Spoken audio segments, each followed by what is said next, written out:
Welcome to Ttboy TV. Today we have an unusual guest. I've never brought any rap artists or music artists on the show ever. But we have Baby S here. He's a platinum selling artist. He did a bunch of work for my company, Evasive Angles. He's very talented, and thanks for coming. Oh, yeah, man. You're welcome, man. No problem. Yeah, how you been, man? I've been cool, man. I've been chilling. Yeah? Definitely. Still doing the music? Definitely, man. The music don't stop. It's a lifetime thing. How long you been doing music? I started doing music. My first album dropped in 1996. Really? Yeah, 1996 in Japan. Yeah, Japan. No, I mean, really? No, seriously, in Japan. Oh, yeah? It's called in-house music. But why would it be in Japan? Well, I signed to a record label. I actually did a deal with a record label for one album to be put out in Japan. It was like the first thing that came in 1996. So I was like 18. I was happy about it. They gave me 5 G's. I did the album.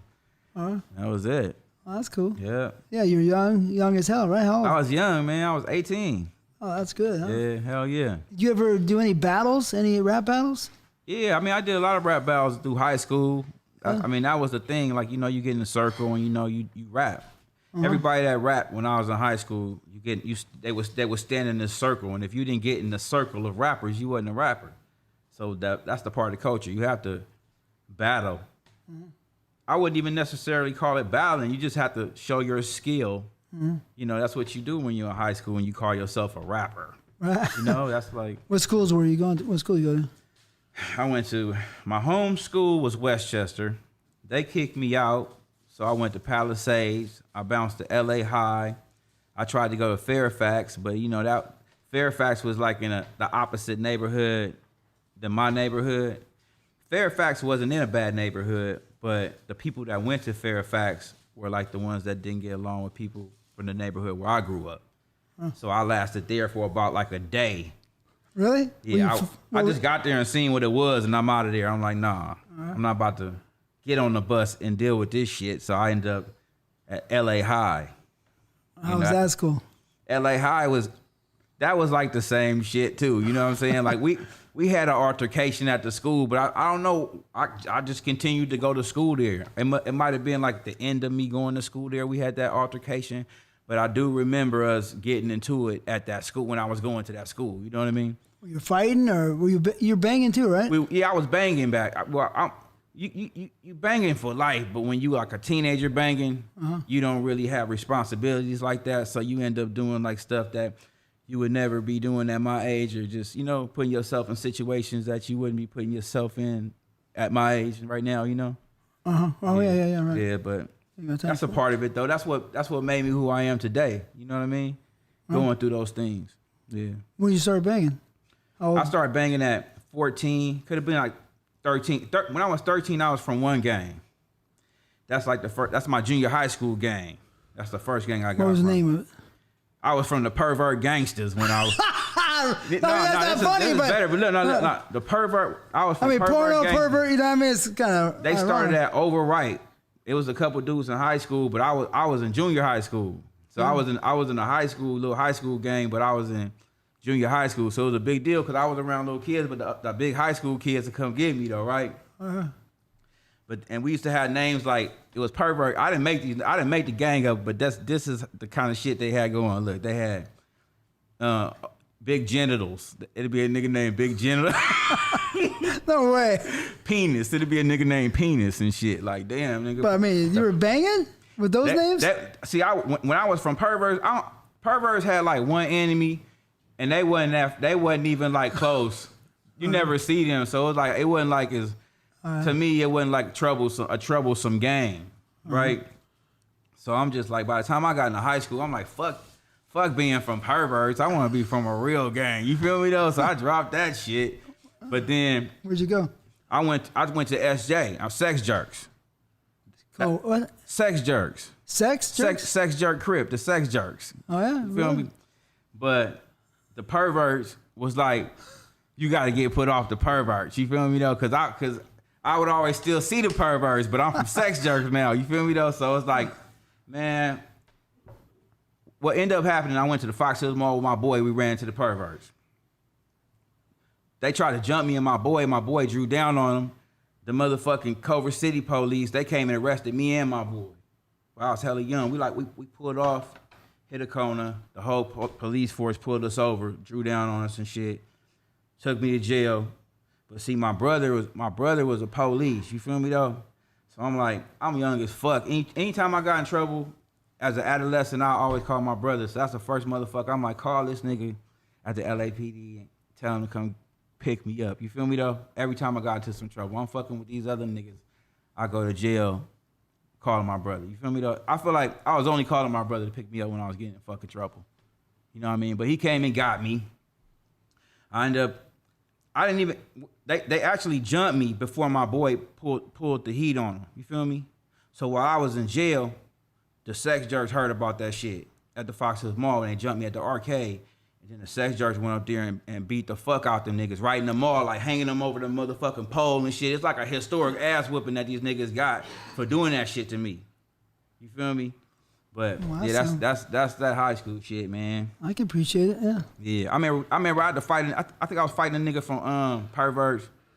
Niggas supposed to do kung fu and shit. We on Manchester. We on Manchester and Sepulveda, right at whatever restaurant. It's IHOP now, but the nigga was supposed to whoop my ass. Everybody was saying he gonna fuck me up. Nigga, no kung fu or whatever. Man, that motherfucker, man. You can ask my boy Taz to this day. My boy Taz bring this shit up every day, man. I don't know how I whooped that nigga ass. It was like a mixture of wrestling and I don't know what the fuck, but I didn't see none of that kung fu that nigga was supposed to know. I think that was some bullshit. That nigga must have been a white belt or something. That nigga know. Nigga was good. You know what I'm saying? But yeah, that's what happened. I ain't saying like I'm some smooth ass whooper just whooping ass, but this is just the facts. This is, like I said, you know, we can call Taz. He gonna tell you this story. My nigga tell me this story to this day. Like, I love Taz because he gonna always tell me a story about some shit I did, man. You know, I was a fool in high school, bro. I was crazy. Yeah. We wrestled around a little bit, right? I don't fuck with you, man, because let me tell y'all about this nigga TT. See, I don't fuck with niggas like this. It's a lot of niggas like this in this world. Y'all gotta watch out for them because these motherfuckers do special training and shit, special kung fu classes, and they want to experiment and use that shit on your ass. So what they do is like, man, let's play around so they can practice some shit they learned to try to choke your ass out. When you don't know it, you think you fucking flexing and this nigga about to break your arm on accident type of shit. So that's why we used to always play hot hands all the time. So you always wanted to play fucking hot. This nigga always used to want to play hot hands and shit. No, you want to play. No, you always do want to play hot hands. I remember your face when you used to play hot hands. You smack the fuck out of my hands and shit. Like, man, if you don't knock it off. He used to always want to fight me. I was trying to plug him with the homie Space Ghost. Everybody from the hood, everybody that know Space Ghost know that nigga always do the same shit you do. He always coming to me like, Ash, you solid, nigga. Like, don't be trying to make me feel like I'm solid, nigga, so you can try to motherfucking fight with me, man. I'm not falling for that shit. And that's what you remind me of. That's why I was trying to hook y'all up so I can watch y'all fight. Anyways, you had... That's real, though. I was younger, right? Yeah. Yeah. Fuck, time flies, right? Time flies, but I mean, shit, it's the same shit. That was, you came to me, or how did we meet? Through T-Boner? Who? Yeah, I met you through T-Boner. I met you through T-Boner when we did the first Brown and Round soundtrack. Mm-hmm. That's when we was in the studio. We was at T-Boner's house. You came over there, and you was like telling me what to say on the song. You don't remember that shit? It was like, okay, so how did that song go? Okay, you was like, this is before Is that my famous song I made, Onion Booty? Onion Bitch Booty. hangs out 22 inches from the back of her thigh. But I can't remember that.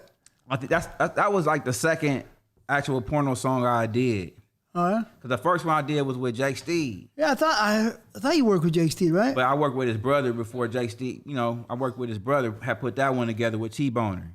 Mm-hmm. And then like that came out cool. So then like, you know, I was basically like working with T-Boner. You know, like that to me was like hella cool because I love doing music, and I was happy to be like making music and getting paid. You know what I'm saying?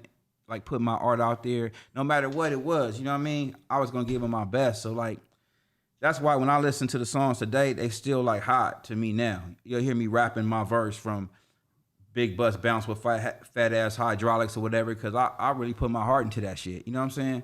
It's like it's still good quality music and shit. Well, we gotta let the people know that you had a platinum song with Corrupt. You and Corrupt, and You Can Freak It. Right? Right. We Can Freak It. We Can Freak It. Let me play it real quick. Right. So everybody remember.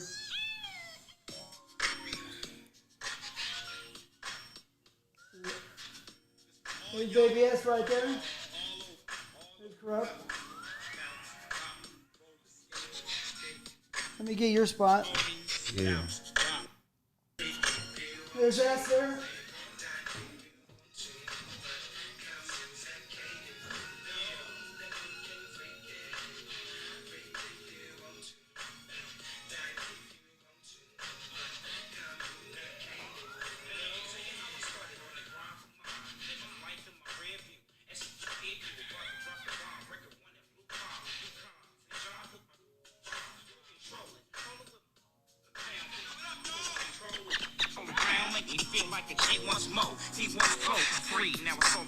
Anyways, Yeah. I heard that song before, before we met. Right. I thought it was a great song. Yeah, but see, yeah, that song's the business, man. I was still on the topic of all this gang shit because, like the neighborhood where I grew up in, that has a lot to do with that song right there. Because, Corrupt is from the neighborhood where I grew up.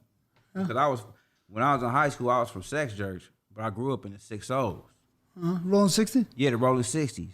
And see, that's where Corrupt is from. So, like, everything that Corrupt was, you know what I'm saying? Everybody that Corrupt knew basically was like people I knew, you know what I'm saying? So I didn't even know Corrupt from the neighborhood.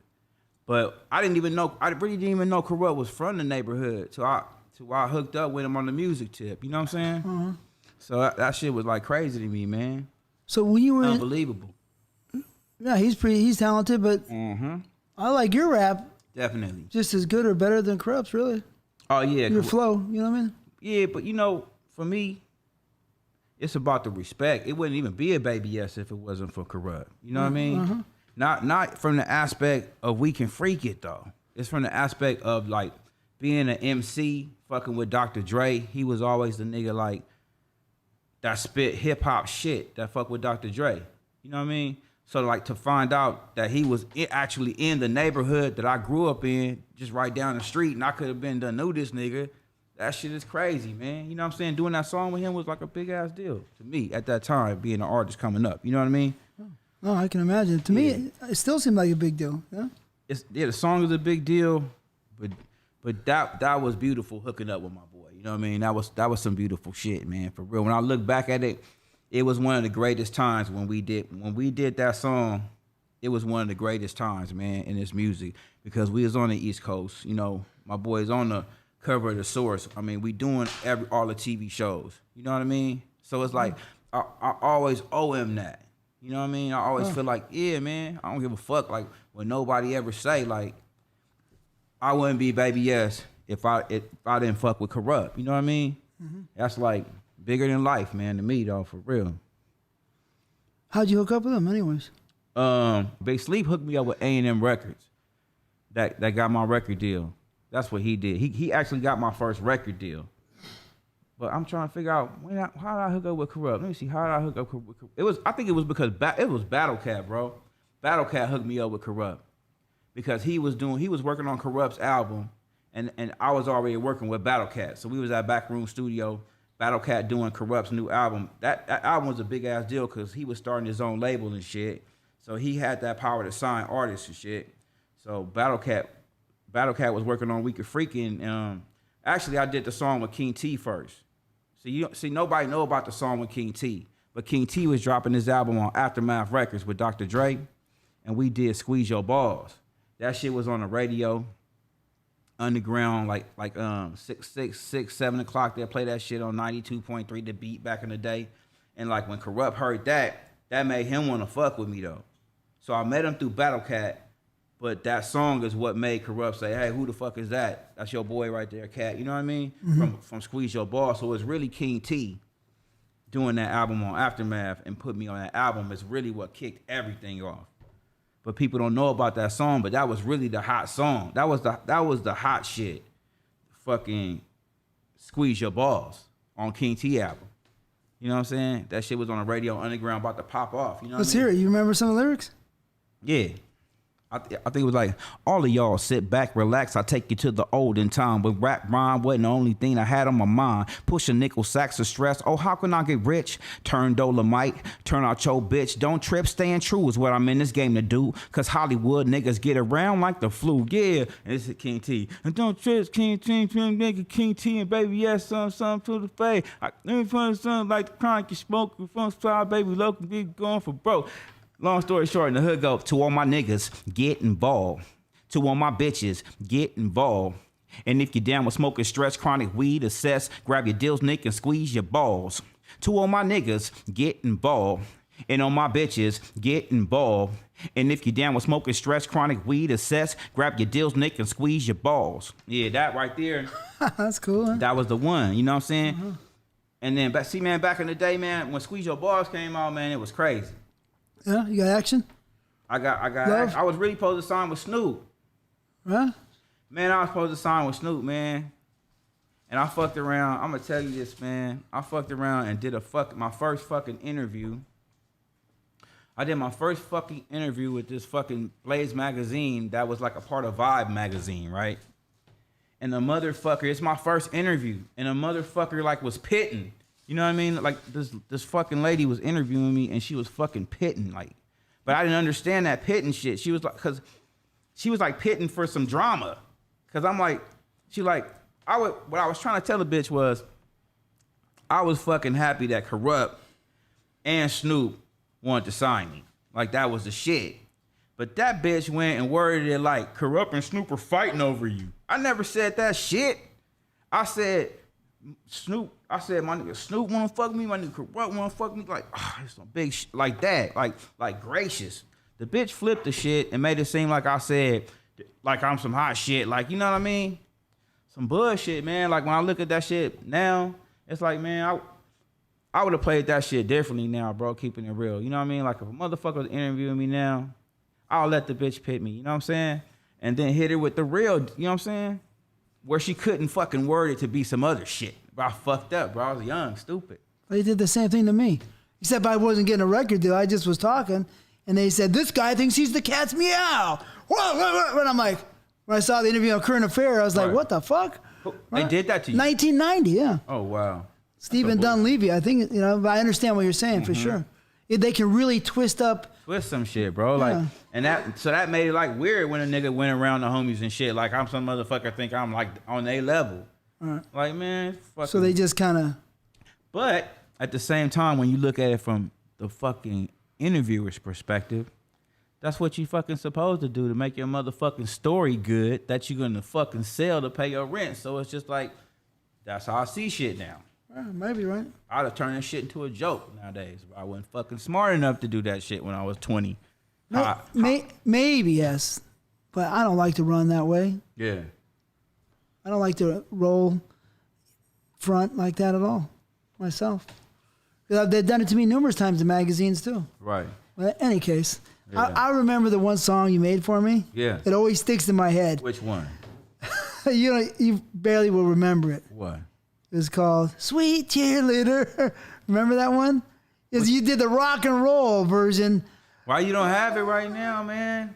I feel like if you could sing it to me, all the songs are in my brain. So like once you start, it's just a sweet cheerleader rock. You know what I mean? You did a rock and roll. You sounded like Axl Rose.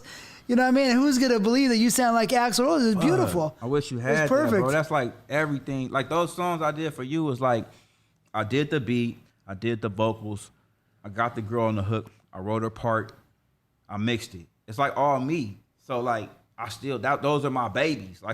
Like okay, so nowadays like my girl, if I post some of our shit on my Instagram nowadays, my girl is like, you're posting those bitches. But like, and then like her friends see me posting this shit with these bitches, and it's just like it brings back old shit. Remember old shit, like back when we did this shit. I'm like, beautiful. I'm like, you wasn't even there. We wasn't even together. When my girl's like, don't. I know she don't like that shit, bro. She don't like me posting that shit. But it's really like, I'm just posting my video and what I was doing at that time. It's not like I'm like, oh, look at these bitches. You know what I'm saying? It's just like listen to the music, my vibe, what we was doing back then. I'm like, damn, man, like She be fuck. I would be listen, y'all. I would be posting more videos with my girl. We tripping too much. We had a lot of good videos, right?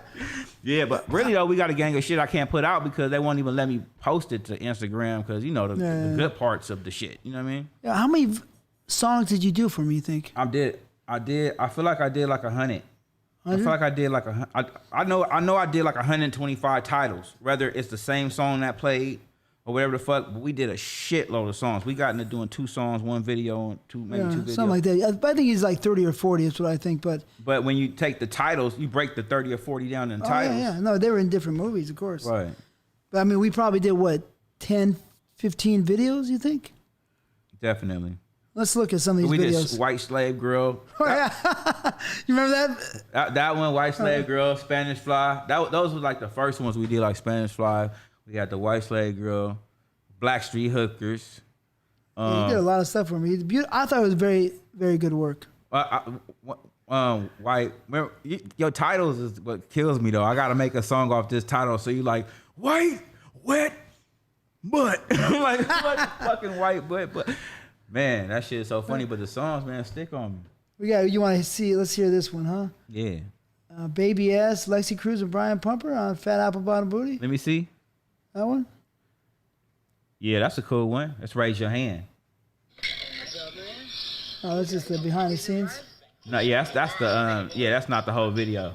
Maybe like raise your hand. That's the video right on that one. You just skip to the next video because that's gonna be once the video start, they start getting naked. So I can't have it on YouTube. That one got like a verse in it and she wasn't even naked, so I could run that. But like right where I cut the video off, her ass pops out. Like I just cut it right before her ass pop out.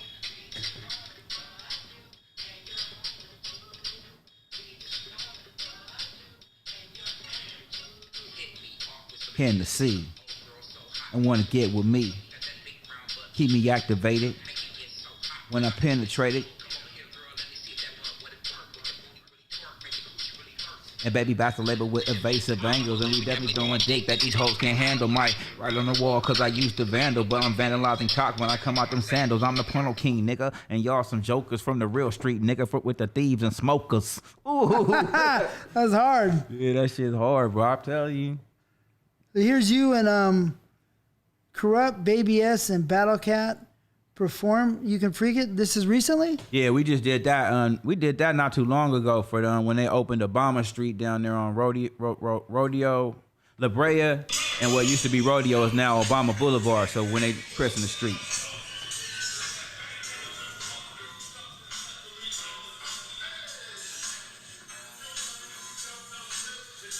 Yeah, the whole city came out for that one though. That's LA out there, right there. South Central?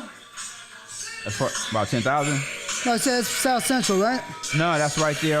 That's right there. La Brea, you said. Oh, La Brea, yeah, La Brea, and what used to be Rodeo Drive is now Obama shit. Boulevard. Oh, really? So the mayor came, Stevie Wonder performed too. Really? Dougie Fresh, Sheila E. It was like a diverse crowd, so that's why it's not like a crazy crowd moving, going crazy, because you got older people, young people, white people, all kind of people were in that crowd. The whole city. The mayor came. You know, it was dope. Sheila E. Yo was there. She did some shit. Sheila E. was there. Yeah. What was this one?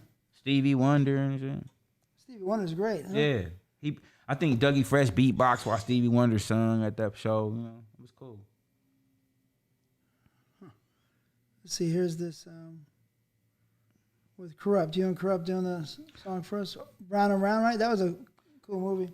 Yeah, Brown and Round was dope. All the songs I did for Brown and Round was tight.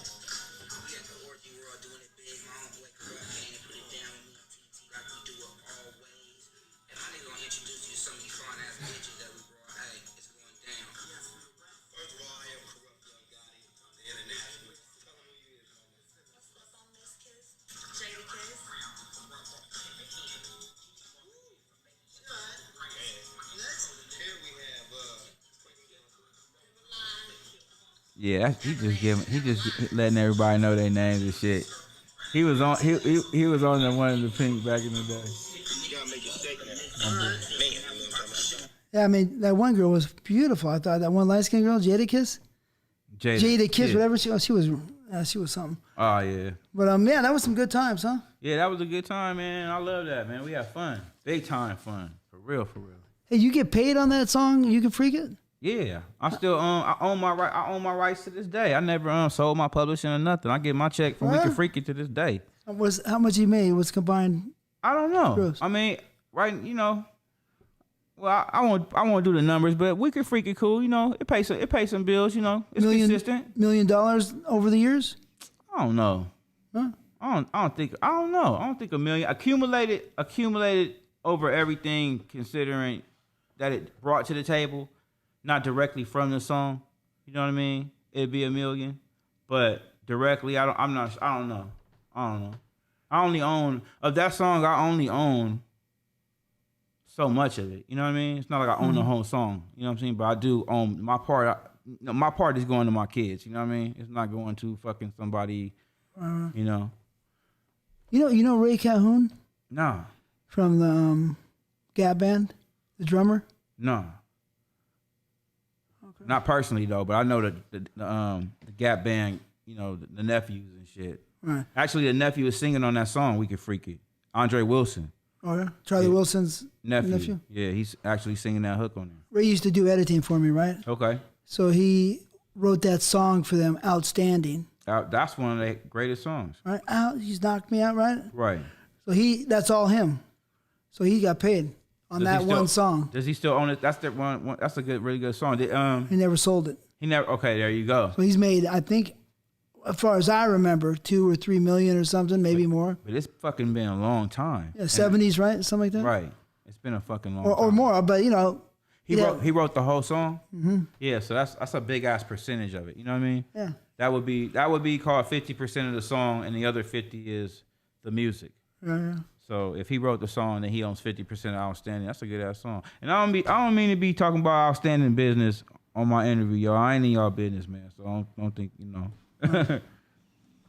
So when did you really start music? I started rapping in elementary school when Beat Street came out. Beat Street, what is it? That was a movie about rap. Oh, right, Beat Street, right. The King of the Beat. Something. It. When I seen that shit, I'm like, I'm gonna be a rapper. For sure. I'm gonna be a rapper. I think I was like 10. I had to be like 10, maybe like 9, 10 or something like that. I'm like, I'm gonna fucking do this shit. How many songs have you made since then? Fuck, I don't know, man. Like fucking, I can't even call it, man. Let's say like fucking, I don't know. There's no way for me to call it. 1,000? Definitely 1,000. That's a lot of work, Definitely 1,000. Definitely. Who, besides the Beat Street? Yeah. So they're the only people that inspired you, or did someone else inspire you and other musicians? You know, it's different every year. Somebody else inspired me. So like Beat Street, then Run DMC and the Fat Boys, especially the Fat Boys, because them motherfuckers, you know, from Beat, they was from Crush Groove, and then you know after they like you know. I like the Fat Boys. Those guys, this is the 80s, mid 80s, right? Right. Yeah, those guys are cool. KRS-One, you know, he came out, then he put out his artist D Nice. They New York had a lot of inspiration on the development of my rap style. Right. You know, and then we started having our artists like when Death Row came out. So it was like, all right, we learned how to rap from like the East Coast, and then the West Coast had their own shit, we had our own shit, our own people to learn from. So that's where like I started learning from like those Corrupts and like the Snoops, definitely the Snoops, you know what I'm saying? And shit, we had King T. That's one of the ones I listened to earlier, the King T's and shit. He had this one song, We Got Our Own Thing. You don't know about King T? That motherfucker is a Compton G. Yeah. Yeah, King T. That's who I sing Squeeze Your Balls with. And like he's taking me on some couple shows and shit, but it's just like, you know, we still do shit, man. So it's just like it's big. King T's like family. His son cut my hair to this day. Yeah. Yeah. Well, he didn't cut this one. My boy AJ cut this for the video because I'm in LA right now. But when I'm back at the house, Roger, which is King T's junior, cuts my hair. So I thought that was crazy because it's not like he introduced me to him. This nigga just was my barber, and one day he told me who his dad was. I'm like, nigga, that's the nigga that put me on my first song, but you been cutting my hair already for 8 years. Oh, really? Yeah, but you his junior. This is fucking crazy, man. I couldn't believe it. I did not hook up with him because he was my boy's son. We just met each other in the fucking world, man. It's fucking crazy. Small ass world. Small world, bro. But that fool is crazy, man. Roger Cuts on Instagram. See, I mentioned your punk ass nigga. What's up? and my LA barber that been my barber forever, AJ Scissorhands on Instagram. AJ the barber. Everybody know AJ, man. The barber's just the core of the neighborhood, man. You know what I'm saying? Yeah. All the fly niggas get their haircut every week. Yeah. If you ain't getting your haircut and you got hair, you know something wrong with that dude. Like, he's a weirdo because he don't go to the barbershop. You know what I'm saying? Some people don't want to fuck with the barbershop because it's like they don't want to be around other fucking... You know what I'm saying? It's weird like that, man. You just don't know, man. You'll see a dude and think like, this dude's a tough guy, but this motherfucker's really like a square. He don't even be hanging around nobody or nothing. You know, he don't fuck with his own people. I just know this shit like that, you know, just through my years of living. You know what I mean? Like, it's just weird, bro. So anybody that's somebody in the hood should be at the barbershop, and you can know. Unless they fucking hair fell out. Then you start cutting your own hair. You get the little fucking Y things and cut your own shit and just shape your shit. Like my boy over here, Big E. Nah, he a barber too though. He a barber, so I'll be tripping, Big E. Suge Pipes on Instagram. And we made some music with other artists, good music, right? Right. With what, Little Flip, Spliff Star. That's the homie. Right. Right. Corrupt, of course. Yeah. And Brian Pumper one time. Brian Pumper. That was funny though. that video was like too nasty for me to repost. It was nothing. I reposted a part of that video. It was like this. That was it. Like, it was like 3 seconds. Like, because everything else was just ass. All the whole video. It was no part that was PG for YouTube right now.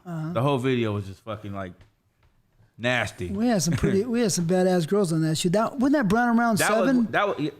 I think it was Brown Around 7. Yeah, I think it was. No. Where'd you World Brown Around 7? I'm pretty sure. But the first, I mean, those were nice girls. Was it 5? Was it 5? I think it was. Well, maybe. I don't know. It probably was 7. I think it was 7. I had to really figure out I had to buy the movie to get the fucking video. So it's funny, but like what you asking me, I really knew about that because I had to study it to buy that fucking video because I was trying to get one for free. You feel me? But I couldn't get one for free, so I had to buy that shit. But I waited and I found that shit on sale. I couldn't believe it because the motherfucker was really expensive. The video was like $40, but I found it for like $6. I'm like, the street bootleg. No, not bootleg. No, real? On a website. Some fucking weird ass website. And I ordered that shit. I didn't think it was gonna come, but it really did come. I'm like, as soon as it came, boom, I broke that shit down, put it on YouTube so people can like see it that don't actually get the movie and shit. Because a lot of people watch that shit, but they might get a bootleg with who knows. You know, when they had, you know, who knows what they had. Niggas was making their own DVDs back then, you know, like at the house and putting compilations together and fucking, so who knows. When you did the songs for me, right? Right. A lot of people started coming up to you because of that, because of being on Evasive Angles, or? Man, when I was on Evasive Angles, when I go in public, I could tell who watched the movies.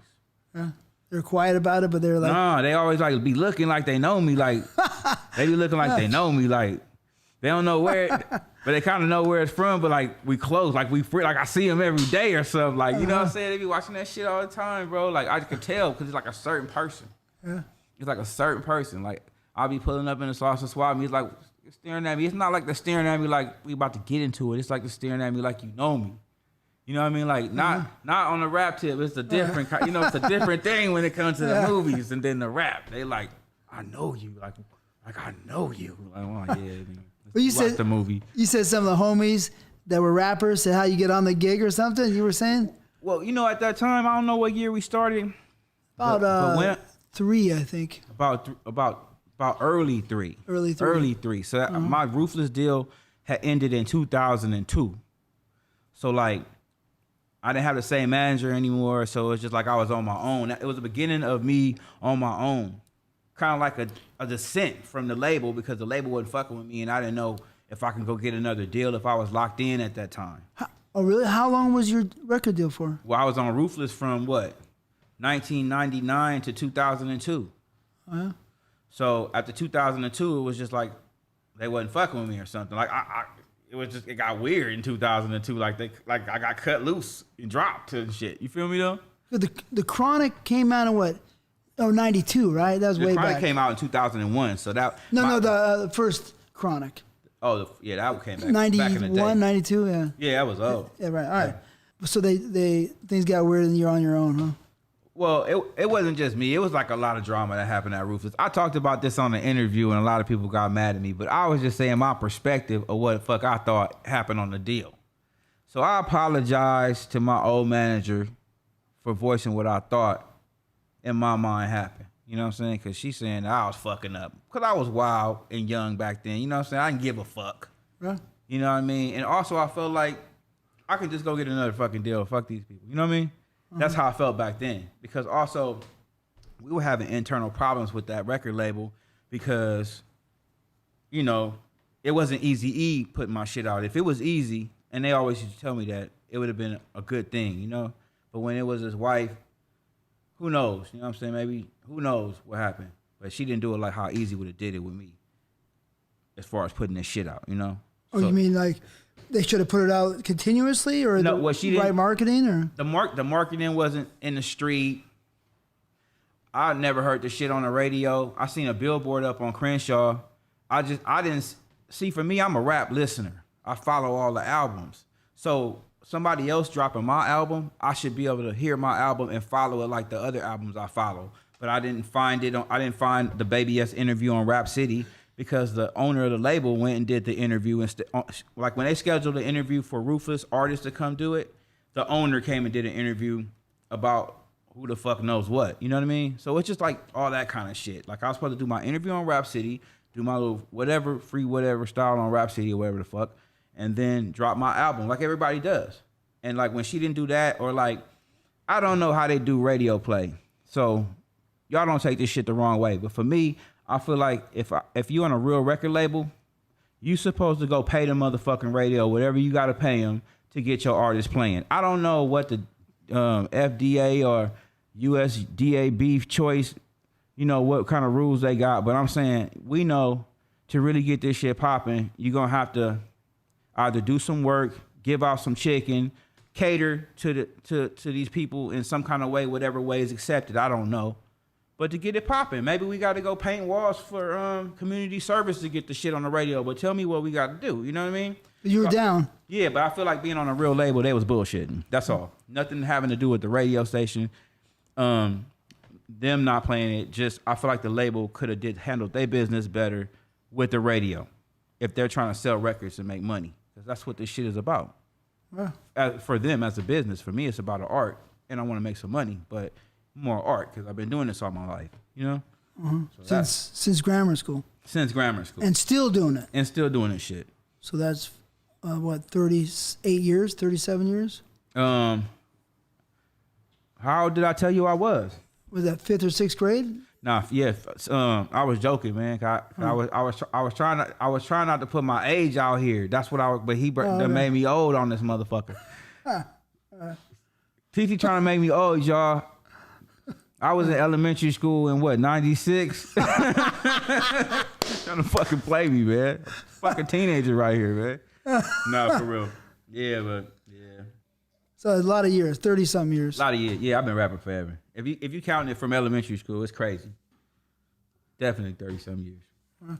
All the songs you did for me, which song do you like the best? Fuck. That one from all the songs on On Ttboy 4, but especially the one, you know your booty, it's so hot I wanna do you. Every time I get next to you. You know your booty, it's so hot I wanna do you. Every time I get next to you. You don't even know what I'm talking about, huh? Fuck, man, there's a lot of songs in my library. We walked up to the house. It's not on the, I think it's on my Instagram. We walked up to the house. Pull it up. Let me see. People love that shit. Yeah, I pull it fucking up. I'm thinking I'm gonna get with you and get the whole fucking songs. I wish you had the fucking tapes of them and shit. I have them in the library. Oh, let me pull this shit up. Boom. Hold on. Boom. I gotta get the drive, pull it out, find it. You know what I mean? Hey, shout out to Big Cat. Big Cat, I gotta pull up on you though. Big Cat, man, that's another fucking inspiration in these streets. and helping a nigga get it out there. Cause man, we ain't even talked about all the different labels I've been on. I want to talk about it. Yeah. Man, I done been on a gang of different labels. One of them was Swab House because my boy, my nigga, my big homie, Big Cat plugged me up with Swab House. We flew down there and fucking with Tony Draper, man. I jumped on a song with 8 Ball, and all this is because of my nigga Big Cat. But to this day, you know, if I put that song up on my Instagram right now today, it's gonna be people commenting like, "Where's the whole song at?" Because it's just like something about that fucking beat. You know what I'm saying? It's like it's a dope ass song. It's like you really want to ride to it. It's it right here. All right, so here's this song. What's it called again? Every Time I Get Next to You. It's my music, but he did it. Yeah, huh? Every time I get next, you know your booty. It's so hot, I wanna do you. Every time I get next to you. See, I can only put that part because like it's all butt naked after that. That's what I'm saying. We should have had longer parts of it, like where she wasn't asshole naked. Then I could have posted it, but we didn't know the future was gonna be Instagram and all this shit. You know, it was underground back in the day in the streets. So yeah, right. Who knows? I should have did it that way. Made him a softcore version. Or had some shit where you like blotted out just for, I don't know, MTV Jam. What's that shit? BET Underground they used to have, remember? Right, because I had so much good music from a lot of artists. Right. And, you know, I should have did softcore or just, yeah, right, you say just covered them up. It would have been beautiful videos. As good as a lot of people's videos. Right. Right? You thought so? I thought so, for sure. Yeah. The shit came out dope. The shit was dope. You still, I mean, you're a video director on the low key, but you don't do people videos. But I mean, you've done a shit ton of videos. You know what I mean? So you ever see the one I did with Yuck Mouth, Big Butt Bounce, number 4, number 2. See, it's not on my head like my songs, but definitely that Yuck Mouth shit is dope. I was just listening to it like the other fucking day type shit. You know what I mean? Because when if you go on fucking YouTube and search that, it should come up. You know what I'm saying? At least a little bit of it or something. All right, I'm gonna pull this one up. Yeah, pull that up, man. Bang the homie Yuck Mouth, man. Shout out to Yuck Mouth, Regime General. Yeah, he's a serious guy. Yeah, he's dope. He's serious. He's dope, man. When he came on this set, he wasn't fucking around, and they did, you know, good music. Yeah, man. I always like that nigga for real, bro. Right, he's good. Yeah, let him peep that out. Me and Yuck Mouth just dropped a song yesterday, June 10th. We dropped Baby S and Yuck Mouth, Cali King Bed. We about to shoot the video for that.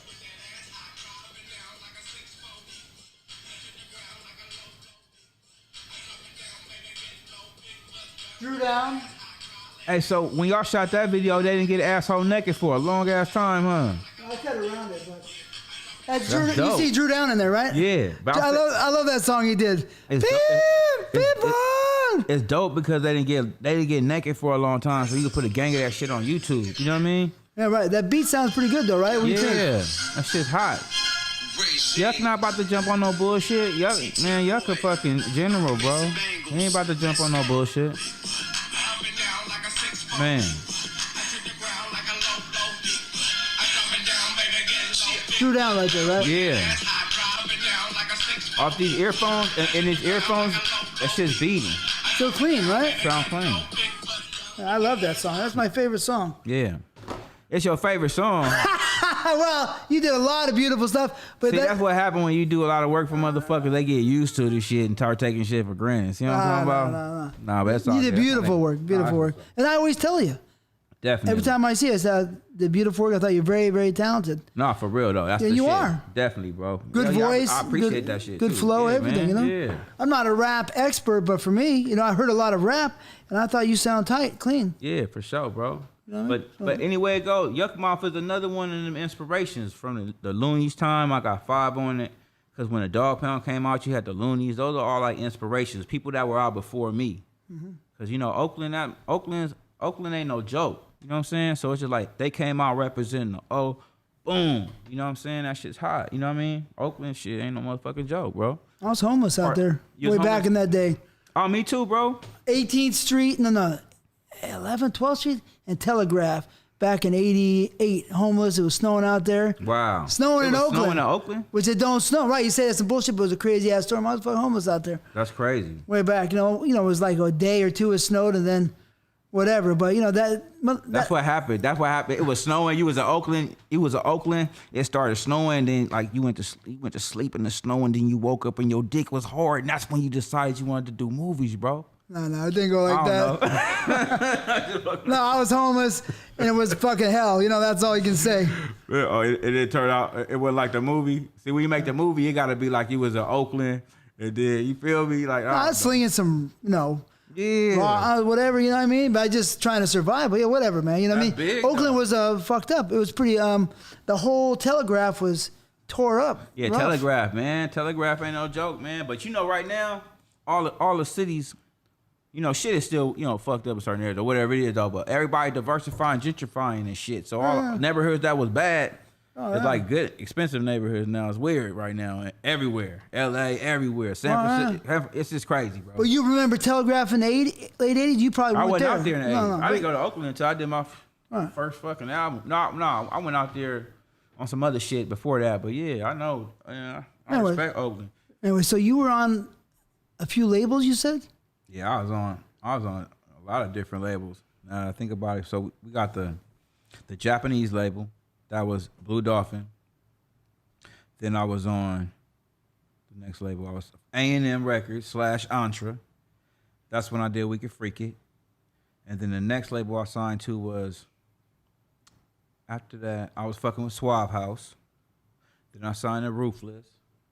After I left Ruthless, I was fucking with a label called Outback up north. Then I fucked with another label up north called E-Hustle.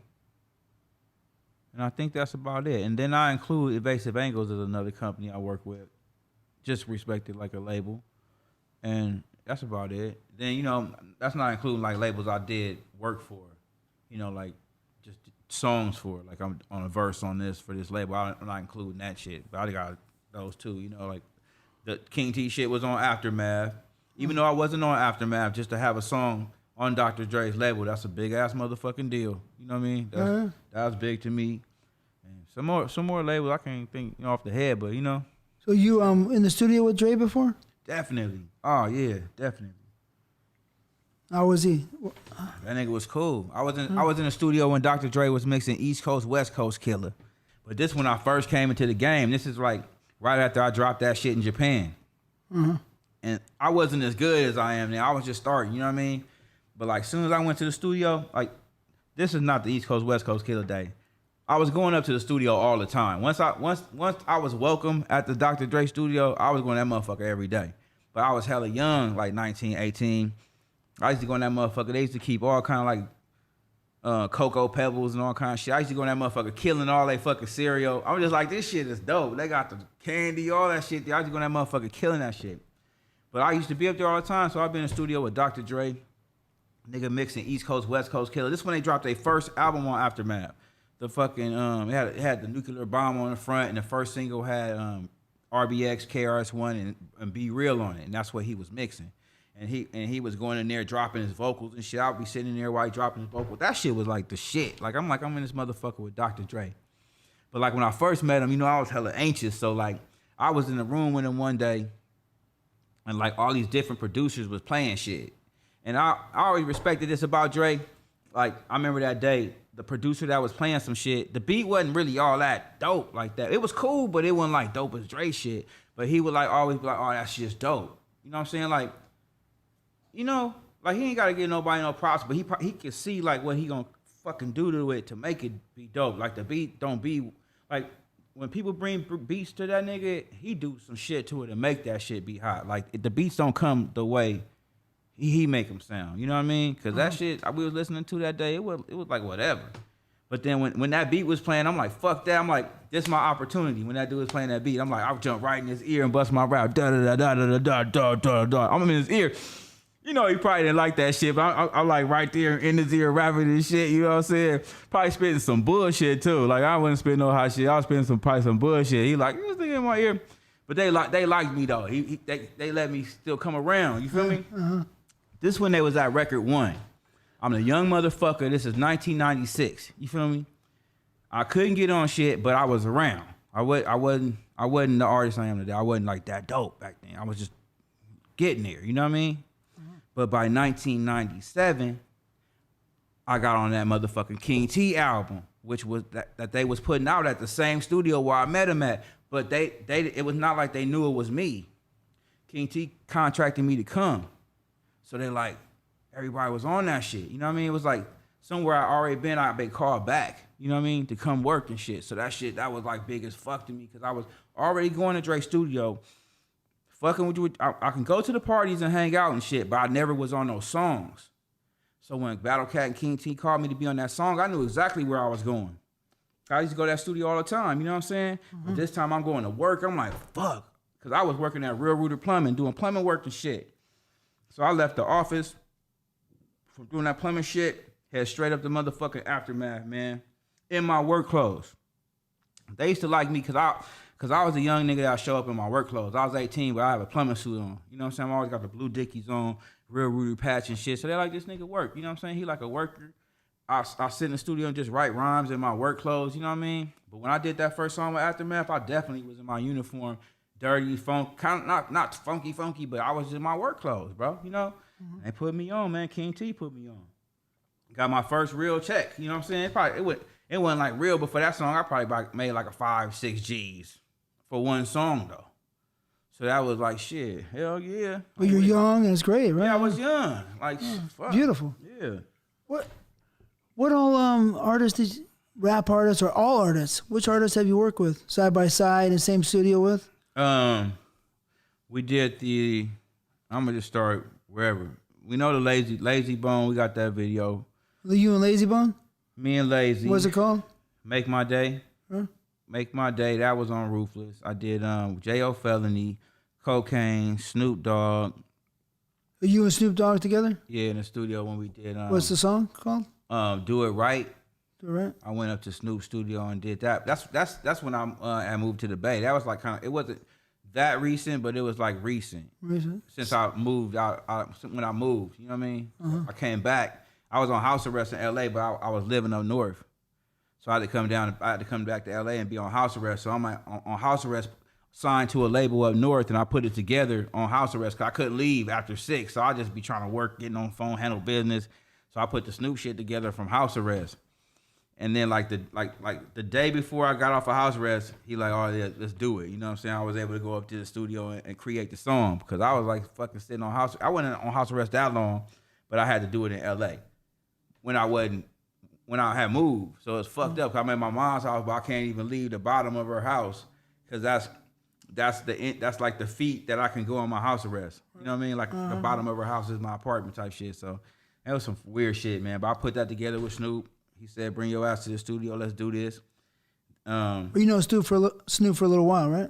Man, that's a whole nother fucking story, man, with Snoop, man. Snoop was one of the first motherfuckers I ever fucked. Let me see. I fucked with Snoop after Dre, but I like Corrupt with Snoop and all after Dr. Dre. Cause I didn't really fuck with Dr. Dre just yet. You know what I mean? It was like I was fucking with Snoop in that period of time when I was just like starting to be dope. So so like the first time I went over Snoop house and we was laying a song, I probably said some bullshit. You know what I mean? Like it was just all right though. You know what I'm saying? I'm just like, I look at all those lyrics back to this day. I look at those lyrics I was doing back in the day. Like what the fuck? You know what I mean? Like that's some bullshit. You know what I mean? Like to me now, cause it's like I'm on some other shit now. So it's like, what the fuck? The fuck was he talking about? You know what I mean? Just like trying to just make it sound good. You know what I mean? Oh yeah, I ain't. But yeah, that's how I went. But I got some Snoop stories from his house, man. I used to go to Snoop house. Snoop, you know this. I used to walk in Snoop house. He got the fat Christmas tree. Like, man, I'm like, this nigga living. Like, boom, yeah, man. Like, Snoop was cool as fuck, man. Like in the beginning, like I'm telling you, I was supposed to be Baby Snoop. We could go all the way. Is that what Baby S is? Man, no, Baby S is Baby Shark. That's my gang name, Baby Shark. Right. But at one point, I remember when Snoop was like, nigga, you Baby Snoop. You know what I'm saying? But it was kind of like after I was out. But I was like, hell motherfucking yeah, nigga, I'm Baby Snoop, nigga. Feel me though? Yeah. But then like motherfuckers start hating, like how you go Baby Snoop? Like niggas start hating this shit on, you know what I'm saying? I'm like, man, get the fuck out of here. I thought that shit was hard as fuck. Battle Cat was like, it's official. I'm like, we should have ran with that shit. That's hard, you know what I'm saying? But they try to make it like me being Baby Yes. That you Baby Yes. You can't be Baby Snoop. That's what niggas was saying that outside when I told people like, nigga, I'm Baby Snoop, nigga. Cause you know I kind of had that flow back then, like squeeze your balls. So it was like, nigga, you know what I'm saying? I used to really go there though back in the day. I'm like, nigga, if you're down with smoking stretch, chronic weed, assess, grab your dills, nigga, and squeeze your balls. Nigga, I thought I was the nigga, cuz on the real, but people, nigga, they was hating on that shit. But that would have been dope. Cause we were supposed to do an album together, man. But I talked about this shit in another interview. I ain't gonna do that this time, man. I'm gonna leave that shit alone, talking about that shit. But yeah, man. So hey, Snoop. Who else we got? Keith the Sneak, E40. A lot of people like E40. My girl loves E40. E40 dope. Yeah. Yeah, E40 the motherfucking shit. Who else? Who else on the Bay, man? What song is that with E40? Get Your You On. It's a video for it too. Pull it up. Can we play it? We can play it, right? Yeah, I did the beat. Oh, you didn't do the rap. You did the beat. I did the rap. I did the beat, and I sung the hook, just like it's the sound from our movie. Okay. It's that kind of sound. I did all the shit on it. Let me see. I pull it up. I did another one with San Quentin. I produced San Quentin and Keith the Sneak album when I moved out there. When I started working for the label up north, I was a producer, an A&R, and an artist. So I produced a shitload of albums. They did. I did good up north, man. When I went up there, man, it was cool. This the one I did for them for the. Let me start over.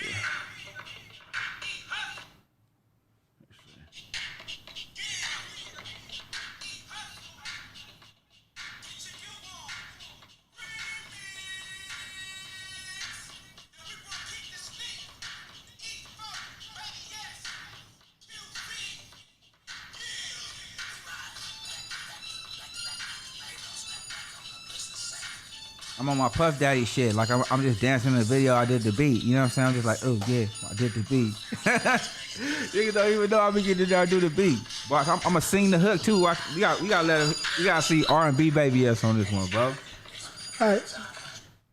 Let me hear it. Oh no, I'll play the shit. No, let me hear you. You remember? No, the one I did on this one. Yeah. Man, I was in a studio where it was like soundproof. So I went there like loud as a motherfucker. Like I'm gonna sing loud as I can sing, cause I can never do that at the house. That's one thing I can't do when I was living in them apartments and shit. I don't live in an apartment no more, but I'm saying like when I was staying in an apartment, you can't be like singing loud as fuck, cause your neighbor's gonna be like, cut that shit off or knocking on your door and shit. On top of you banging music all day, you screaming and shit. So when I be singing, I be like, oh girl, you got my body, girl. I don't be like, oh, like that loud shit. I don't even want to do it in your spot. You feel me though? That loud shit. But this song, do it loud for a minute. I ain't about to do it loud. Okay. Bro. I ain't about to do. I was trying to break my vocal cords and shit. You play it off here, you gonna hear it. I guess. Yeah, but yeah, that's R&B Baby Yes, man. I R&B Baby Yes. Who do you think is the most talented person you worked with? Out of all those people. Let me see. All the artists you work with. I don't know. It's like when you get to a certain level of rap, all that shit be the same. It's like we all at the same level. Though. I mean, certain people got more money. I got that part. But when it comes to the skill and like, it's a certain level you get to when a motherfucker like, yeah, this is dope. And when you dope, you just in an area, a bar that's just dope. So it's like you might rap that way, he might rap that way, but it's all dope, like authentically dope. So it's like I can't say like somebody's better than anybody. I just know it's when it's that dope shit. You know what I mean? Like you know you're gonna get a dope motherfucker. You know? Mm-hmm. But I think Corrupt is dope as fuck. I mean that's a real MC. But I also think Yuck Mouth dope as fuck because I always thought Yuck was dope especially when they did that shit with Mac 10. Snoop dope as fuck because Snoop like a one-liner. You know what I mean? It's just like I don't think it's as hard for him to do that shit. It's like, you know what I'm saying? It's just like it just flows. Uh-huh. Like, let me see who else is fucking dope. Who dope? The dopest shit I ever seen though is fucking when I was in the studio with KRS-One and that nigga dropped that shit off the head. He was like, I heard it before, whatever. Now that was Corrupt part. Be like, I round to this. Some of them was in for the line. The nigga freestyle forever, my nigga, and the shit was dope as fuck. I'm like, this nigga KRS-One really is dope as fuck. Yeah. But Corrupt dope as fuck because they went back to back. Yeah. That shit was dope as fuck. That's some of the dopest shit I've seen. Let me see. That niggas don't know. MC8 is dope. Oh nah, Exhibit dope as fuck. Exhibit, that shit talking motherfucker, that nigga dope as fuck. That nigga would be like, Baby S, fucking take it back to the drawing board. That's Exhibit. Really? The motherfucker's dope. I like the way he's kind of hard, right? Kind of, yeah. I like Tash from the Alcoholics is dope. I feel like the Alcoholics Taz? is motherfucking the shit. Who? The Alcoholics. The Alcoholics is Exhibit, Tash, King T, J Rowe. Man, them motherfuckers is dope. There was this one song Hip-hop. I liked. I think it was Taz, maybe. There was Tash, California. It's Tash, Tash. Remember that one song, California? But it's not. California. It was a Dog Pound. California. It was a dog pound dude. I don't know who it was. I know that song though. You know it, right? Who was California? That was Daz. Daz, Ooh, yeah. Daz. Yeah, that Daz. was- you know what I'm saying? I knew it was right. Right, on that's a my bad tongue. song, right? I knew it was a bad song. Daz hardest. Daz is a producer. Yeah. But you work with him or no? Hell fucking yeah. That's Yeah. like a nigga, that's like family. Daz is like fucking that Daz, man, that nigga hard, man. I be trying to hit this nigga like Daz, man. I'm trying to do an album with that motherfucker. Cause that nigga, he did a lot of shit fucking with Dre. They came together, but Daz got that sound. Yeah. He one of the niggas that got that sound and he got them hooks. I mean, I'm not tripping, right? Because that was a badass song. Right. That's what I'm Right? saying. I I mean, bet you he to probably rem- wrote that shit. To remember it from what, 20 years ago? California. Yeah, he dope. More? He dope. Yeah. It's about a dub. Daz is dope, and then see they got Superfly over there. He be playing the keys and shit. It's like, but production wise, nigga, Battle Cat is probably one of the dopest producers in the world. He dope as fuck. So were you part of the Dog Pound or not really? I thought I was when we did I Ain't Shit Without My Homeboys because they was like, y'all the little Dog Pound, but I don't know. All right. Okay. It like I hear some shit one day. I'm not, you know what I'm saying? I'm like a nigga that need to be very, very certified. Like if I'm that, then I want to get a call every now and then. I want to come to like our little meetings and shit. I want to know that I'm there. You know what I'm saying? So I don't know. I've been told like Corrupt and them officially stamped it down. Like y'all the little Dog Pound Casino Gang. Y'all the little Dog Pound. That's when we did in 1999. When I did I Ain't Shit Without the song on Corrupt shit. I'm like I ain't shit without my homeboys. Wait. I ain't shit without my homeboys. True thuggish Capones. Real niggas I knew before I was grown. A lot of motherfuckers died, but I'ma still ride and represent the evil motherfucking West Side. It ain't nothing but truths. Real niggas who paid their dues. Imagine me rolling with gay dudes. Nigga, please, we G's and dress like we serve keys on the block where we chop rock, where copping make some shit like that. But This sounds I good thought to I me. was a little Dog Pound back then, so I don't know if I still am. But if I, that's my niggas though, man. When I run into this nigga and we can freak it, I fuck with Corrupt. It's just like back in the day. Nothing's changed. Like when I do a show with Corrupt, I automatically become the little fucking brother. Like this nigga be having me feeling like a motherfucking 12 or some shit. Cause he like, baby, yes, check and see if these motherfuckers is ready for us to come on. You know, man, when we and Corrupt hooked up, bro, I was excited about that shit. I was young. So when we did shows, I was motherfucking crazy. I would jump in the audience. I remember we did Universal Studios, nigga. I just jumped in the audience. They pulled my fucking clothes off. It was crazy, bro. Like it was like I was an insane nigga. They know. Even corrupt bodyguard usually be like, when y'all do shows, that shit is dope as fuck. And we was doing Detroit, we was going everywhere, man. We was on tour, like doing everything, bro. But I know like our show is like different. Even that show right there. The show that we just did the other day with Obama, that shit came out again because this is like that's when I turned into like the little baby ass pup. I'm like the dancing nigga of the crew, like Corrupt be crip walk boom boom boom, but I'll turn into like some old other kind of dancer with this shit, man. It's crazy, bro. Especially when I'm doing with a nigga like that, where I don't have to like, I can just insinuate shit because I can do my own thing. I'm S, but fuck that. When I go back to being the nigga under somebody, that's dope. And I just ad-lib that, I can do that too. It ain't gotta like I gotta be the head man all the time, man. Sometimes that shit be like, man, let me go have some fun. That's why I'm doing this casino with Lonnie, cause it's like, man, let me get back to doing shows where I jump off the stage and I don't have to be sitting there like rapping the whole fucking song. Let my nigga Lonnie Mac shine. They don't even know Lonnie's as dope as me. The nigga, we was 310 when we was in high school. We was a group already. and we never did shit. You know what I mean? So I'm just like, we got to do this shit right now. You know what I'm saying? We can just pay for our own shit and put this shit out. You know what I mean?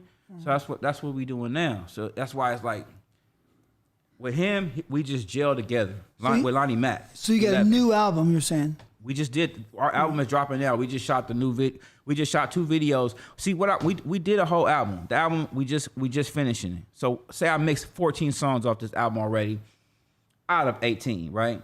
But on this album, it's not gonna be a fucking where I put this album out and you're sick of it in 3 days. I'm doing single this week, single that week. Single for single. It's not gonna be a whole album at once. You gotta listen to these motherfuckers each song and take them in each song. Not just take this whole album, get tired of it, and listen to the next thing the other day. No, we're gonna do this slow. We're gonna take it slow. This week. You know what I'm saying? Single for single. Where you can hear every song and like appreciate the shit. And you put me in the video? Definitely. You're a star, bro. You're a star. No, you guys came over and shot. You got a couple shots at my location here. Definitely. It was cool. It was nice. It was a bring back. That's why it's good to have rich fucking friends in high places. Exactly. So you can shoot your video on a motherfucking condo over Staples Center. Cause you know what I'm saying? You can't do this shit alone. You gotta fuck with your folks. You see how long I've been fucking with TT? It's fucking what? It's a long time.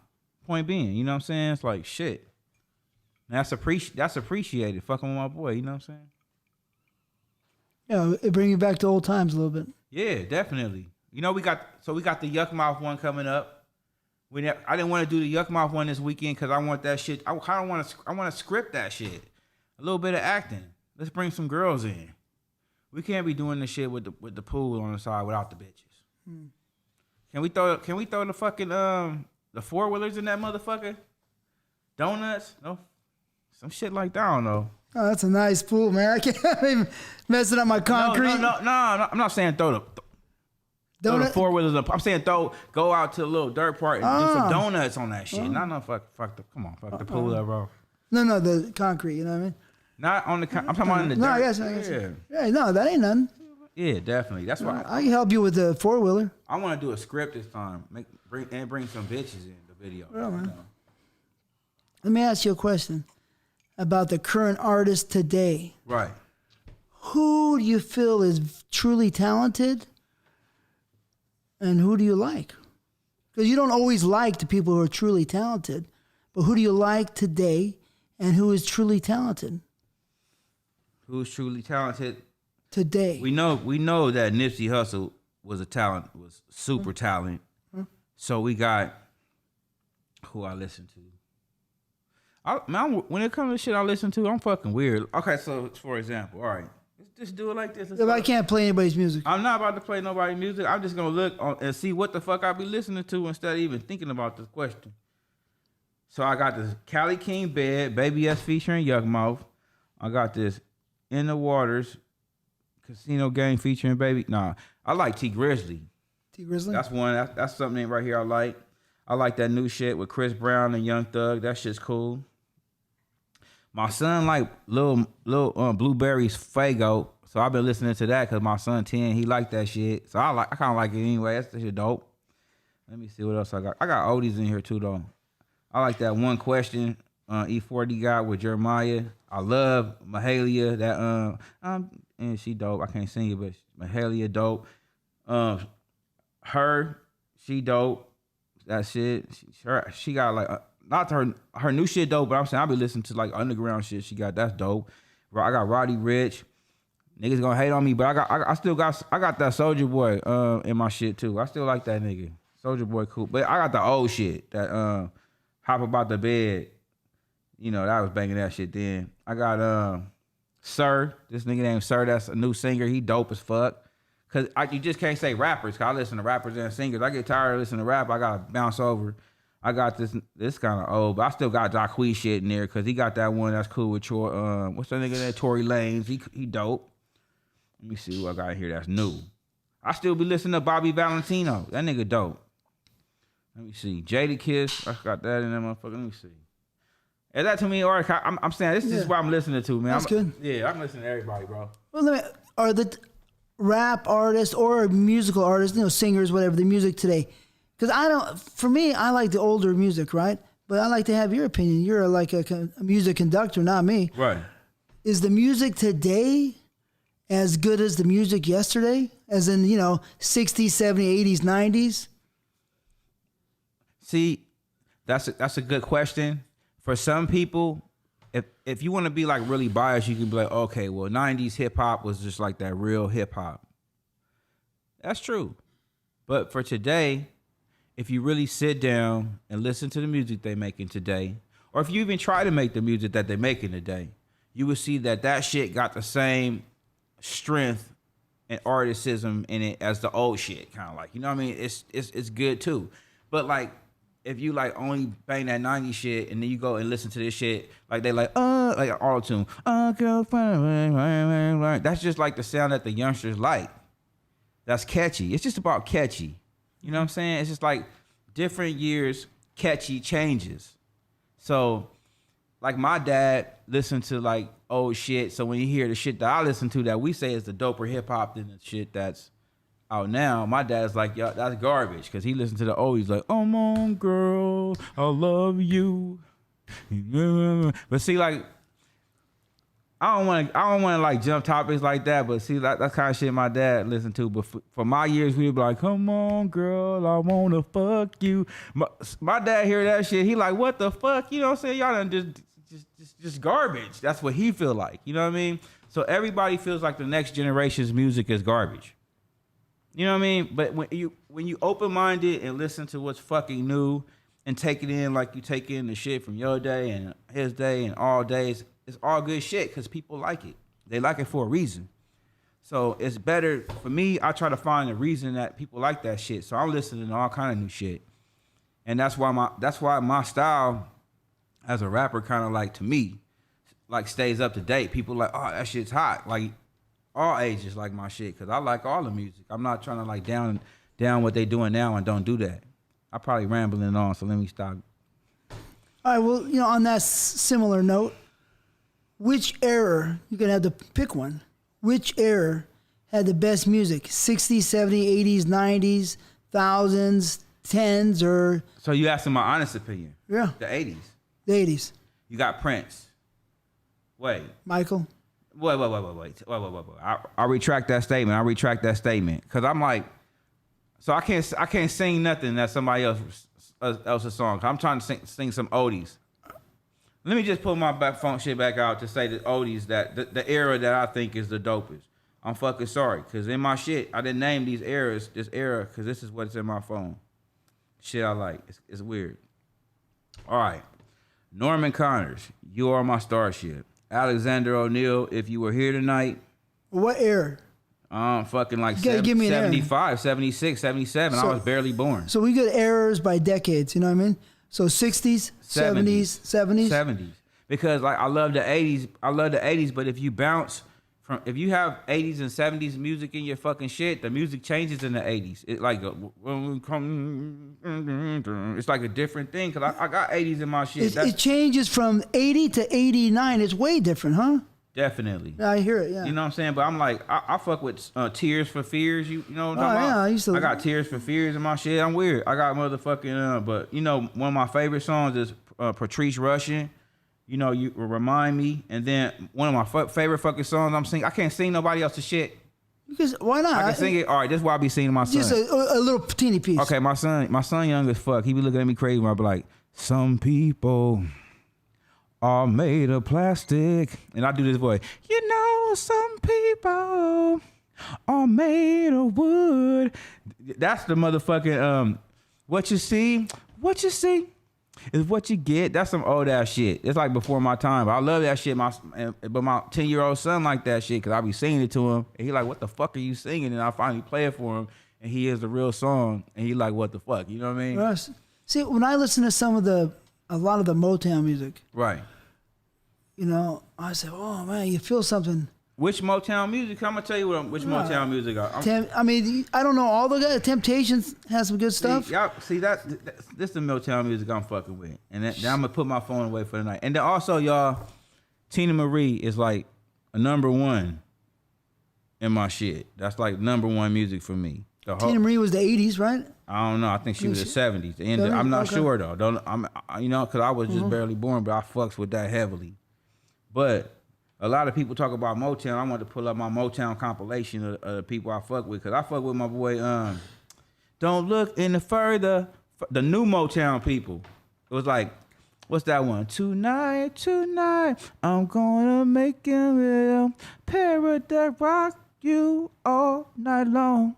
Where you all night? I got the nigga right here. I could tell you who he is, but I got the whole Motown compilation. I like the later Motown shit, but when they go out do that doo-wop shit, I ain't on the doo-wop shit. I can't listen to that shit. They was recording in the garage or something, man. I need that good quality, better quality equipment when I be listening to some shit. But that's because I'm a late baby. Al Green was Love and happiness. Marvin Gaye, right? Dope as fuck. Right, Marvin Gaye had that voice, right? That's the G shit right there. That Marvin Gaye shit is so dope. So I think that's the 60s, 70s. You know what I mean? Probably 60 something to 75, 76. I think. You know, I'm not an expert. I like Marvin Gaye later shit. I like his later shit. But I like Smokey though. I like Smokey too. So I I'm like saying when you Smokey. hear that music, I feel a lot more than when I hear the music today. I don't feel nothing. Right. I like Smokey though. That nigga hot. Anyways, can you pick? I'm just kidding, because you're a rapper. Right. I need you to pick the best rapper of all time. KRS-One. Yeah? MC Hammer. Vanilla Ice. Yeah, Vanilla Ice is good? Right. Nah. Best No. rapper of all time is. One guy. What aspect are we looking at it at? You just got to pick one. Okay. I'm picking the best rapper of all time. I can't pick the best rapper of all time because I'm just so. I got Scarface. You just got to pick one. Songs. I can't. Ice Cube. One that hits you the most. You know Ice Cube personally? No, I met him. I met him a couple of times. When I seen him, it was like he just passed me.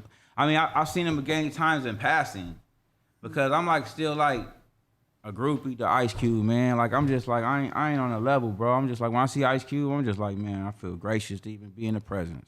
He's a bad motherfucker. Fuck yeah. That I don't know. You know, I'm not trying. Ice Cube is one of the best writers.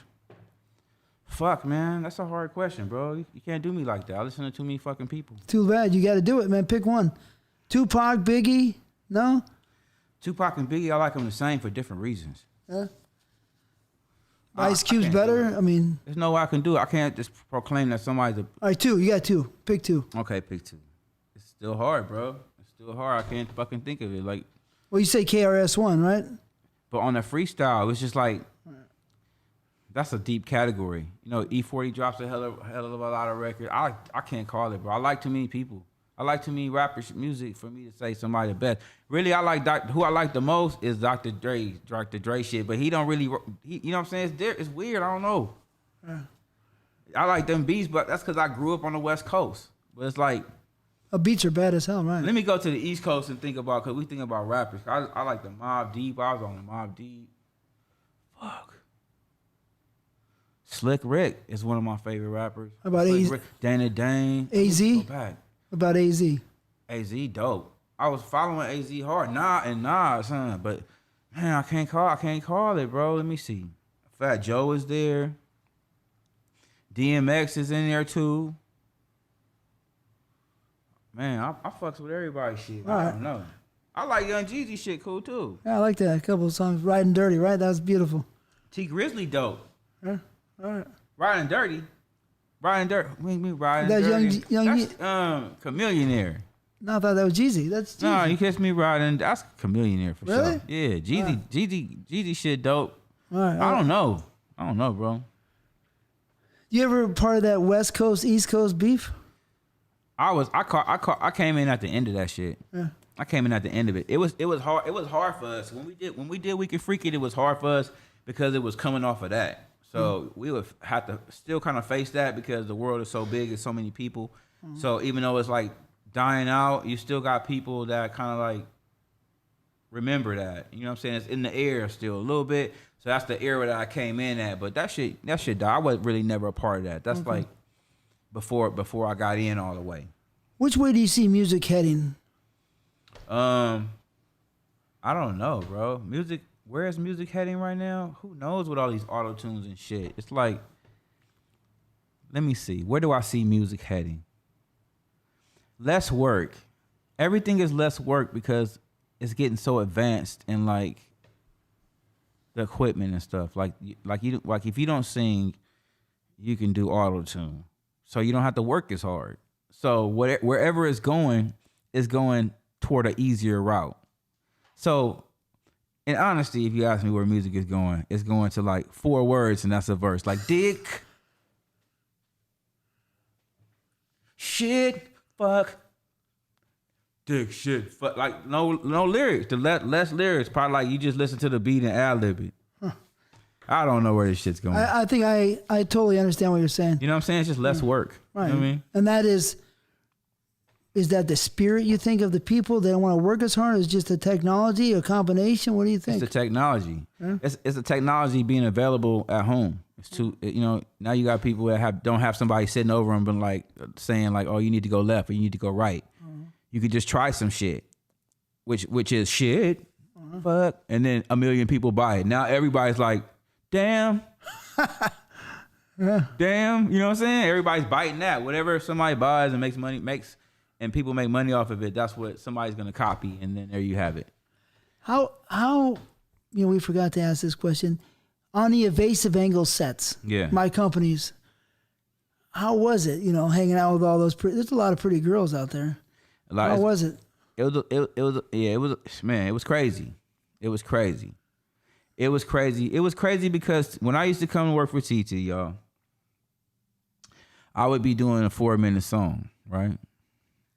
But he would have me wait till they finish shooting the whole motherfucking movie before I do my 4-minute damn song. So I have to sit through everybody fucking all this shit. Like, you know what I'm saying? That shit was crazy, bro. Like I remember one time I was counting the wax on somebody fuck my shit. I was counting the wax on somebody fucking abroad. I'm like, cause I was sitting through porno shoots so much that I started counting the wax. Cause I'm like, that's how I'm gonna start fucking. I'm gonna count the wax. I'm just like whack, lack. I'm like 4, 5, 6, 150. That's so crazy. 200, like, goddamn, this nigga fuck. What the fuck? Like, I'm like, man, what the fuck? I'm not no porno star. These motherfuckers fucking these bitches too long. If you gonna try that shit with a regular bitch, she gonna be like, her shit gonna get dry, man. For real, bro. That shit is crazy. But you gotta be a special kind of guy to do that shit. Everybody think they can do that shit, but it ain't no joke, bro. That shit's some serious business. My orgies, those things were long, huh? That's another thing. Y'all don't know how many orgy movies I had to do and had to sit through. Like, you know what I'm saying? It's crazy, bro. You sitting there while motherfuckers is having an orgy waiting to do your song with your gear on, your clothes, your haircut, your shit on, your jewelry on. Everybody just fucking. You just sitting there waiting. It's crazy, bro. It's crazy lifestyle, bro. Crazy lifestyle. I mean, that shit's. Remember the time, for example. Remember the time y'all shot the orgy, right? And there was a new dude that was working there that day. Y'all started the orgy, and that motherfucker was the first one to bust. He busted hella quick.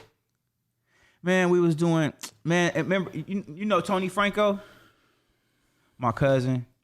Remember you hired my cousin? He was doing it's my street cousin, and you hired him. He's like, your cousin was all right. It's my nigga. It's the first day he worked. And it was like apple booty something. I don't know. But it was like a new dude on the set, and he busted a nut hella early. That would be me. Cause it would be that shouldn't be too much pressure. Like I gotta fuck. I don't know. I could be really great under pressure. I just don't know. I don't know. I can't be fucking with this nigga. I might just bust one hella early, nigga. I gotta go. I'm done, T. Would I get paid if I busted one hella early? I get half my money? Half your money. For real? Yeah. No, seriously. It matters how quick you bust it, because if you ruin the whole scene, all the production, you can't get going again. We have all that money invested in the scene. But I'm saying, how long would y'all wait for a motherfucker to get back going, though? Maybe 30, 40, 50 minutes. Oh, that's a long ass time. Yeah. You can get 3 out of me then. For fucking real, that long. Well, those orgies were long sometimes. Them orgies was long as fuck. I can't fuck with y'all. I get tired and just bust on purpose. Some of those orgies were 6-8 hours long. Look, what's the minimum you would expect for some? If you're doing a 6-hour orgy, what would be the minimum you expect from somebody? Like if you're doing a 6-hour orgy and a nigga came in and put 3 hours in, do he get his full check? That's 3 hours. If he's going down, I mean, probably. But, we won't hire him again. Man. If you the orgies are complicated, difficult, and they're important. So, and very expensive.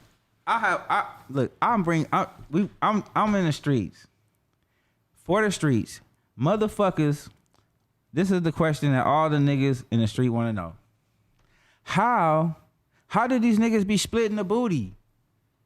You know, like when niggas be doing a porno and they splitting the booty and their actual dicks is touching, niggas is like, what's up with these niggas? No, we never. You mean one in the butt, one in the pussy? Yeah, but sometimes it's like one nigga on the bottom and one nigga on the top, and their balls actually hit each other. Like, how does that nigga still stay fucking hard knowing his balls just slapped another nigga balls? Well, it's not easy. No, it's not easy at all. That's what niggas always used to come asking me. Like, I know, like I don't fucking know, but No, but I don't. I never had nobody's nuts on my nuts. I did a lot of DPs. I know. So I never had that. But I'm saying, this was niggas would be asking me some shit like this in the streets. Like, what? The main thing is that you have to, when you're doing a double penetration, it's a little more difficult, especially if you're a natural performer. Right. And you got to focus. So one thing you're not focusing is somebody's nuts touching you. If they touch you, you might definitely get your focus thrown off. Right. But you're focusing on the girl and all you can do to keep perfect because those are hard situations and it's difficult to stay strong. That's it. See, man, I could pick your mind just for the state of mind of this shit. Like, what's your state of mind? Like, for all the normal motherfuckers, like the niggas that ain't fucking porn stars, cause y'all niggas think y'all porn stars. What's the best state of mind we can stay in when we fucking something to not bust a nut? Oh, there's a lot of different tricks. I need a trick right now. Think of the ugliest girl you've ever known, or think about a situation when you're about ready to fight somebody and everybody's watching, the pressure's on, so that'll, stop your excitement pretty quick. It's different stuff. That shit might make my dick a lot of different down. things. I used to know people that smacked yourself in the face, take your dick out, let it cool down, all kinds of stuff. Damn. So for me, that's saying like think of some shit that'll make your dick go down. Cause I'm like, damn. Yeah. If I'm in a situation my dick hard when it ain't supposed to be hard, I'm like, man, I gotta think about like I'm standing on the side of the freeway and my dick is on the freeway and the car was just about to run over my shit and then my dick automatically gets scared and go back. Exactly. That's the only way to get my dick down. So I just wanted to know the state of mind. I'm gonna try that. So it's psychological mostly, but it is physical too because if the girl's got the bomb stuff, you're in trouble. That's what I thought, but I'm gonna try that shit anyway. Like I'm just like. But did you? I can't even slap myself because of COVID-19. I can't even slap myself, so I'm about to just think of a fight. I used to know a guy who always slapped himself. For real? Mark Wallace, yeah. Like 4 times. Very good performer too. Did you ever hear about me before we met? Definitely, man. You out there, man. Hey, but let me ask you this: was you on the Playboy channel back in the day? Yeah. See, man, that's where I knew your ass from back in the day. Your ass is crazy. As a child, let me tell you, when I was a kid, sneaking and watch porn. You the motherfucker that my mom's is mad at because I used to be in Vegas in the Hilton ordering movies with you in them in Chicago. I always see you in them, but they always have you fucking 2 bitches. Usually because I needed more than one. That's why, huh? Yeah. Man, they really always had you fuck. If you wanted to see a nigga fuck 2 bitches, I was just looking at the bitches. But my point is. He always popped up. He used to be in there like, I'm a little kid. I'm like a younger watching this shit. I'm like, this new. What nigga teaching? The truth is, a lot of performers. Yeah. It's hard to handle 2 girls, but I had the energy. That's why I'm saying. In reality, that's why they gave you that scene all the time. Cause I did notice that they would do this shit all the time. Yeah, I was good with 2 girls. That's good shit. Me too, though. Yeah. Man. I was all right. So you said you wanted to make a comment about what's going on because we gotta wrap this up. Okay. So the George Floyd, the protests, the riots, the tragedies. You want to comment on that? Oh yeah. As far as I'm concerned, this is how I feel about what's going on right now. I feel like what we need, what black people want. As a whole, we need those reparations. And whoever feel like they shouldn't be giving us reparations is out of their mind because it's generational. Like so many generations behind on shit from fucking slavery. It's like that little bit of crumb of money for that is nothing to give all black people. I don't know how they gonna divide that shit up, but that's the way that energy will disappear from me. Give me some fucking reparations for slavery because when I'm up north, this is when I never felt this way until I got up north, and then I started meeting people whose fathers had fields that they inherited from their fucking grandfather that came out here 300 years ago or 250 years ago. I'm like, what the fuck? Slavery back then. You know what I mean? And like, I don't know, for some reason that I feel that shit in my heart. I'm like, fuck, man, I want them fucking reparations. I don't give a fuck if they give everybody a Lexus and 100 G's. I don't know what the fuck it is. I don't know what the number is, but I feel like it is true. 40 acres in a mill. That's what black people need. That'll calm shit down. As far as like everything with the police and shit, we already know the police been fucked up. This is just being in the neighborhood, growing up as a kid, getting pulled over because having police go through my pocket, knowing at a young age to stash shit, where to stash shit, where the police ain't gonna take it. I shouldn't even know that shit at 12, but I know exactly where to throw some shit. The police ain't gonna take it because I've been stopped so fucking much with my family, my brother or something. You feel me? The police been fucked up. You know what I mean? I have a brother that was a police. He ain't a police no more, but he used to be a police, give me out a lot of shit. And so he was always cool. You know what I'm saying? He was always cool. He knew I was in the street and I used to fuck with gang shit and like he always had like a certain opinion on how he seen life, even though he was cool. You know what I mean? It was just like I know that how they see shit. I know how you end up seeing shit when you gotta work the streets all the time. It'll fuck with you a little bit. I'm telling you, I've been in LA County Jail and my brother was fucking working there and came to my fucking cell. And I'm like, man, can you bring me a motherfucking burrito? That's where like I'm just like, can you bring the whole cell? Cause it'd be like 5, 6 people in the cell. I'm like, can you bring everybody some burritos? He's like, I can't do that shit. And it's my fucking brother, and he don't even know I'm there. He like doing count, cause he done bounced from LAPD to the sheriffs, all kind of shit. So when he was a sheriff, my brother just popped up at my cell. He did not know I was gonna be there or nothing. I'm like, man, bring me some shit. He bring everybody some fucking like, I don't know what he brought everybody, toilet paper, whatever the fuck it was. But it's just like weird ass shit like that, man. I've been on the other side of it and everything, man. But I just feel like we need reparations. I know that's just what I see. I can't speak on every aspect of everything, but I really deeply feel that shit. I mean, of course somebody feels give me some money, but it's not just give me some money. I don't just feel like, yo, you give me some money, because everybody gonna end up looking at like black people asking for a handout. Nah, I want to be compensated for my ancestors that y'all fucked over. That's real. It was too much fuckery for 600 fucking years. It's hard to go through motherfucking 40 years. You talking about 600 years. That shit is fucking crazy to me. We want reparations for 600 fucking years. How can you put a number on that? How much of the money in the fucking mint is already our shit that you fucked us out of? Can we have a little bit, like, can we have 15% of the fucking money you fucked us out of? That's all I'm saying. 15, you can keep the rest. Just give us 15% of the money you fucked us out of. And don't say you don't have the money, because if you cut every motherfucker in America a stimulus check, that was our reparations you fucking off with people that didn't even supposed to get the shit. Maybe I'm wrong. Don't fault me. But I'm saying, okay, that's cool. Pandemic, great. Blah, blah, blah. I'm saying, y'all spending our reparation money. Can we have our reparations? My bad. Reparations. My dad is like one of them niggas from the 60s. And he just like, my dad always just like, man, look at these sorry niggas, man. They using these drugs. And that was my dad. You know, he had his own business. He was successful, balling. You know, my dad balling, man. He still live on the hill to this day. And it's just like, that's the mind state of the black dudes in the 60s that really got their bread, wasn't on no gang shit, actually went to work. It's not no joke to go to work for your money.